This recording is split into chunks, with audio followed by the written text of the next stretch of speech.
বিজেপিতে যোগ দিতে চেয়েছিলেন উদয়ন গুহকে নিয়ে বিস্ফোরক দাবি শুভেন্দুর। 21-এর ভোটের আগে বিজেপিতে যোগ দিতে চেয়েছিলেন বলেই দাবি করলেন শুভেন্দু অধিকারী। দিনহাটার সভা থেকে এমনটাই দাবি তার।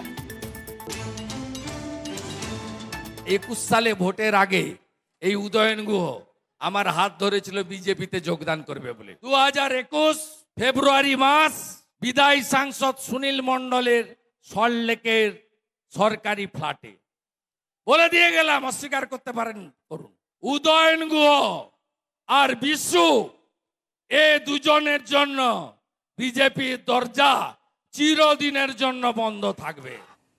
আর এরপরই আমরা যোগাযোগ করেছিলাম উদয়ন গুহর সঙ্গে। তিনি আমাদের জানিয়েছেন একেবারে ভিত্তিহীন কথা বলছেন শুভেন্দু অধিকারী, আমল দিতে নারাজ, মূল্যহীন কথা। অর্থাৎ শুভেন্দু অধিকারীর মন্তব্যের পরিপ্রেক্ষিতে আর কি বললেন উদয়ন গুহ শুনুন।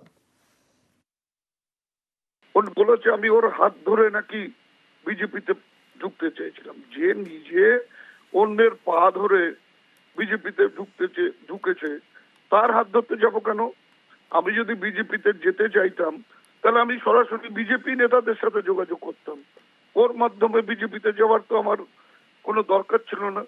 আজকে বলতে হচ্ছে যে পায়ের তলায় মাটি নেই, বাজারে কোনো দাম নেই, সেই অবস্থায় ওর মস্তিষ্ক বিকৃতি হয়েছে, না হলে গাঁজা খেয়ে এসে মঞ্চে উঠেছে। ওর কথার কোনো মূল্য নেই সাধারণ মানুষের কাছে।